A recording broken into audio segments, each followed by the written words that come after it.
دوستو ہمارے چینل پاک ویوز ٹی وی کو سبسکرائب فرمائیں، شیئر فرمائیں اور لائک فرمائیں، شکریہ۔ بسم اللہ الرحمن الرحیم، الحمدللہ رب العالمین والصلاة والسلام علی رسولہ الکریم، اما بعد۔ پاک ویوز ٹی وی محمد منشا، السلام علیکم جناب، کیسے ہیں؟ آج کا پروگرام پھر قاضی فائز عیسیٰ کے مقدمے کے متعلق جو صورتحال ہے، نئے اٹارنی جنرل خالد جاوید خان انہوں نے فارملی انکار کر دیا ہے باضابطہ طور پر کہ میں قاضی فائز عیسیٰ کیس میں حکومت کی نمائندگی نہیں کروں گا، اور وجہ بظاہر یہ بتائی ہے، یعنی آج کی ہیرنگ کے دوران وجہ یہ بتائی گئی ہے کہ وہ مبینہ طور پر جب قاضی فائز عیسیٰ اپنے ریفرنسز کا جواب، اپنے خلاف ریفرنسز کا جواب یا پٹیشن کی تیاری وغیرہ کر رہے تھے، تو اس میں کسی حد تک مشاورت میں خالد جاوید خان بھی انوالو تھے، اور یہ بڑی ایکسپیکٹڈ بات تھی کہ ان کا موقف یعنی اٹارنی جنرل بننے سے پہلے ہی لوگوں کو پتہ تھا کہ وہ اس ریفرنس کو ادروائز بھی جسٹیفائڈ نہیں سمجھتے، اور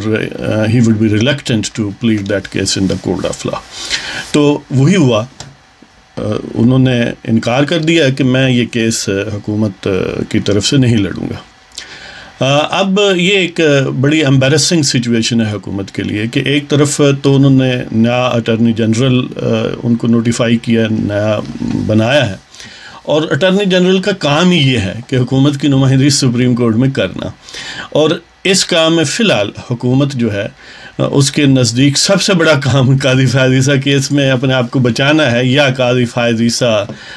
یعنی فرسٹ پریفرنس تو یہی تھا نا کہ وہ ڈوب جائیں، لیکن اب ڈوبتی حکومت نظر آ رہی ہے۔ لہذا عجیب بات ہے کہ وہ چیف لا آفسر حکومت کا، کہ جس کی پرائمری اور فنڈامنٹل ڈیوٹی ہے حکومت کو ڈیفینڈ کرنا، یا حکومت کی طرف سے سپریم کورٹ آف پاکستان میں کیسز یا باقی ہائی کورٹس میں بھی ایون وہ جا سکتے ہیں چاہیں تو وہاں ڈیفینڈ کرنا حکومت کو، اور ان کی طرف سے جو بھی کیس فائل کیا جائے اس کو آگے بڑھانا۔ لیکن اٹارنی جنرل نے پہلا کام ہی یہ کیا ہے کہ میں یہ کام نہیں کروں گا، اور کہا ہے کہ یہ متصادم ہے ہمارے مفادات، کنفلکٹ آف انٹرسٹ جو لیگل ٹرمینالوجی استعمال ہوتی ہے، کہ گویا میں پٹیشنر کی طرف سے بھی کسی حد تک اسسٹنس پرووائڈ کرتا رہا ہوں، اور اب دوسرے یعنی آئل کے دوسری طرف سے یہ بات کروں تو یہ مناسب نہیں ہے۔ یہ ویسے آن دی فیس آف اٹ یہ بات درست ہے، یہی ہونا چاہیے، لیکن پھر یعنی اٹارنی جنرل بنائے کا کیا مطلب، بنائے جانے کا کیا مطلب، اور بننے کا کیا مطلب؟ لیکن حکومت کی یہ مجبوری تھی کہ وہ کوئی ایسا اٹارنی جنرل چاہتے تھے جس کی good will who legal fraternity میں، وہ کلا برادری میں، اور پلس عدالتوں وغیرہ میں، اور ان جنرل امپریشن یہ ہو کہ یہ جو ہے وہ مین آف لا ہے۔ تو اس حوالے سے خالد جاوید خان کا ریزیومے جو ہے وہ درست ہے کہ وہ واقعتاً قانون اور آئین کی سربلندی اور عدلیہ کی آزادی وغیرہ اس حوالے سے نون ہے۔ اب کیا ہوگا؟ اب یہ ہے کہ ایک تو اس نئی صورتحال میں حکومت کو اسٹریٹجی ایک چاک آؤٹ کرنے کے لیے انہوں نے ایڈجرنمنٹ مانگی کہ ہمیں 3 ہفتے کا ٹائم دیا جائے، لیکن الٹیمیٹلی بہرحال 30 مارچ تک ٹائم ملا، تو گویا 24 اور 5 یعنی 3 ہفتے کی بجائے سمجھ لیں کہ 4-5 ہفتے کی مہلت مل گئی ہے۔ اور فروغ نسیم جو لا منسٹر ہیں، آپ کو پتہ ہے کہ وہ بھی اس قضیے میں ان کا بھی بڑا نام ہے جی، کیونکہ یہ جو قاضی فائز عیسیٰ ہیں جو دل یزداں میں کانٹے کی طرح کھٹکتے ہیں، اس کانٹے کو نکالنے کے لیے جو حکومت میں سب سے بڑے فنکشنری ہیں وہ اصل میں فروغ نسیم ہیں، اور ان کے دائیں اور بائیں ایک اٹارنی جنرل تھا اور ایک شہزاد اکبر احتساب والا یا ایسٹ ریکوری یونٹ والا۔ تو لہٰذا اب ظاہر ہے نزلہ ان کی طرف گرے گا، اور اس کے آغاز یہ ہوا ہے کہ جو عابد ساقی صاحب ہیں پاکستان بار کونسل کے وائس چیئرمین، تو انہوں نے پٹیشن آف یعنی کنٹمپٹ آف کورٹ کی پٹیشن جو ہے وہ دائر کی ہے، اور وہ اس پر نمبر وغیرہ لگ گیا ہے، یعنی دائر ہو چکی ہے۔ اب ظاہر ہے اس کی ہیرنگ دیکھی جائے گی کہاں کب رکھتے ہیں، لیکن اس صورتحال میں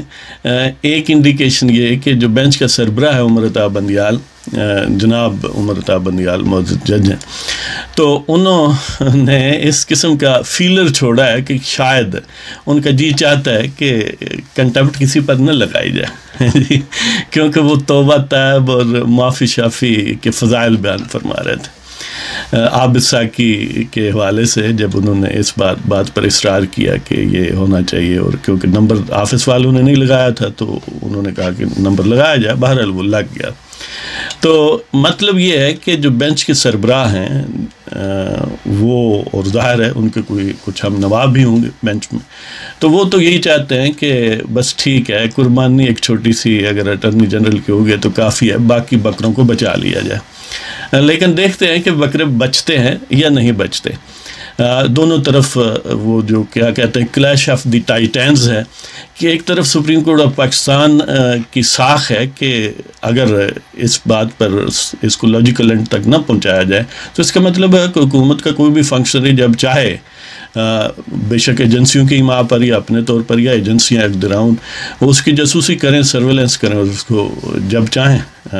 یعنی کٹہرے میں لے آئیں۔ یہ ایک طرح کا ٹول ہے جو جوڈیشری کو مینج کرنے کے لیے استعمال اور ٹولز کے ساتھ ہو سکتا ہے اور ہوتا ہے۔ تو اس کے علاوہ فروغ نسیم نے، کیونکہ ظاہر ہے اس کیس میں ان پر بھی الزامات ہیں ایک لحاظ سے کہ انہوں نے بھی ہائی ہینڈڈنیس کا مظاہرہ کیا، اور یہ سارا جو شو ہے اس کے پیچھے ڈرائیونگ فورس بڑی حد تک وہ تھے، تو انہوں نے کہا کہ مجھے ذاتی حد تک یعنی انہیں اجازت دی جائے کہ وہ فیڈریشن کی طرف سے یا اور ذات کی طرف سے جواب دیں، لیکن ظاہر ہے وکلاء کی روایت کے مطابق ان کا لائسنس ایز لانگ ایز یہ law minister is license as advocate is suspended, ان کا جو قانونی لائسنس ہے وکالت کا وہ سسپینڈ ہو جاتا ہے، جبکہ اس عہدے پر وہ براجمان ہو، حکومتی عہدے پر وہ بحال ہو جاتا ہے، جو ہی وہ ریزائن کریں گے اور ریکویسٹ کریں گے تو وہ بحال ہو جائے گا، جیسے کہ ایکسٹینشن کیس آرمی چیف میں فروغ نسیم جو ہے وہ پیش ہوئے تھے، چند دن کے لیے وہ لا منسٹر سے ریزگنیشن دیا تھا۔ تو یہی ہے کہ اب اگر وہ چاہتے ہیں پلیڈ کرنا حکومت کی طرف سے انسٹیڈ آف اٹارنی جنرل، وہ چاہتے ہیں تو پھر انہیں ریزائن کرنا پڑے گا، لیکن ذاتی حیثیت میں ظاہر ہے ان کو اجازت دے دی گئی کہ آپ جواب دے سکتے ہیں۔ تو بہرحال اب 30 مارچ تک معاملہ جو ہے وہ ملتوی ہو گیا، لیکن یہ خودکش حملہ جو ہے اس کے ملبے، اس کے سمجھ لیں کہ بقایا جاز یا وہ جو سین پر مختلف چیزیں بکھری ہوتی ہیں وہ بکھری ہوئی ہیں، اور اس میں کئی حضرات زخمی ہیں، اپنا شہزاد اکبر بھی اور لا منسٹر بھی، اور اپنا انور منصور تو گویا پولیٹیکل یا ایک یعنی اس سینس میں چل بسے وہ تو کیجولیٹی پوری ہو گئی۔ اب یہ ملبہ الٹیمیٹلی عمران خان کی طرف بھی جائے گا اگر وکلاء نے اس کو کنٹینیو کیا اس پریشر کو، لیکن یہ بھی دوسری طرف بھی پاورفل لوگ ہیں، ایجنسیز ہیں، ان کی ماں پر یہ کیس بنا، اور انہوں نے تو بطور ٹول کام کیا، فروغ نسیم، انور منصور اور وہ جو ہے بیرسٹر شہزاد اکبر، اگرچہ ان کی اپنی بھی سمجھ لیں کہ ان کے دل میں بھی کانٹے کی طرح قاضی فیض سے چبھتا ہے، تو وہ گویا ایک الائنس آف دی یعنی اینیمیز تھا کہ ایک شخص کے مخالف، کیونکہ وہ سارے ہی تھے، اور ویسے بھی ان کی روحانی آپس میں بڑی مطابقت ہے کہ جو ایجنسیز تھیں اور ایم کیو ایم تھی، ان کا بڑی گاڑی چھینتی تھی نا مشرف کے دور میں، اور ان کی یعنی فروغ نسیم، انور منصور اور یہ سارے حضرات ایک ہی پیج پر ہوا کرتے تھے، تو اس والے سے اس شکار کو شکار کرنا ایجنسی کے لیے بھی پرائرٹی تھی اور ان کے لیے بھی، لہذا یہ بڑا ایک بھرپور قسم کا آنسلائٹ کیا گیا، حملہ کیا گیا۔ اب دیکھتے ہیں کہ یہ تقریباً اب بات طے شدہ ہے، یا نیکسٹ ایئر 30 مارچ یا اس کے کہیں بعد یہ معاملہ جو ہے ریفرنس ودرا ہو جائے گا، اس لیے کہ اب حکومت کی ترجیح یہ ہے کہ ایک تو سپریم کورٹ کو پیسیفائی کیا جائے، دوسرا اپنی جان بچائی جائے، مزید بکرے قربان نہ کیے جائیں، اور اس کا آسان حل یہی ہے کہ اس کو واپس لے لیا جائے، اس لیے کہ پھر وہ جو معافی گروپ ہے بینچ میں مرتضیٰ بندیال کی سربراہی میں، ان کو جواز مل جائے گا کہ دیکھیں اب آل از ویل دیٹ اینڈز ویل، جانے دیں جی، توبہ طیب ہو گئے، اور معاف کرنا تو گویا بڑا ہائر یعنی اونچے لوگوں کا کام ہے۔ تو یہ بندہ یاد دلائے کہ اگر اس طرح معافی والا سلسلہ ہے تو پھر نہال ہاشمی کو بھی بلا کے معاف کر دیں، طلال کو بھی معاف کر دیں، دانیال عزیز کو بھی معاف کر دیں۔ یہ جو حرکت کی گئی ہے اس جرم کے مقابلے میں ان کا جرم مبینہ طور پر دونوں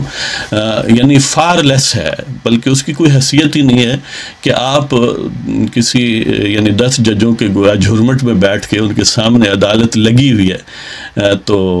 آپ ان پر الزام لگاتے ہیں، جبکہ ان لوگوں نے کوئی خاص ایسا ٹارگیٹڈ الزام بھی نہیں لگایا تھا، ایک جنرل ایک وینٹ آف اینگر یا اس سینس میں کیا تھا، اور کہیں far away from supreme court building جی، تو وہاں پر اگر کلہاڑا گر سکتا ہے تو یہاں بھی گرنا چاہیے۔ لیکن ظاہر ہے پیچھے وہ پنجابی میں کہتے ہیں کہ بہنا انہوں دے میرے مننے جاندے نے جنہوں دے برا طاقتور ہوں، تو اب دیکھیں ان کے برا جو ہے نا، وہ جو آصف غفور کہتا ہے کہ ہم ایک خاندان ہے، اس خاندان کی یہ کزن ہے فروغ نسیم، انور منصور اور شہزاد اکبر اور خان صاحب فی الحال اڈاپٹڈ ہے، وہ ریئل کزن ہے۔ تو ظاہر ہے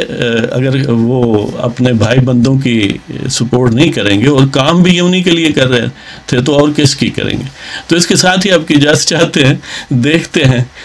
کہ قانون لاجیکل اینڈ کی طرف جاتا ہے یا پھر وہیں سہم جاتا ہے شرم و حیا کے مارے۔ تو خدا حافظ۔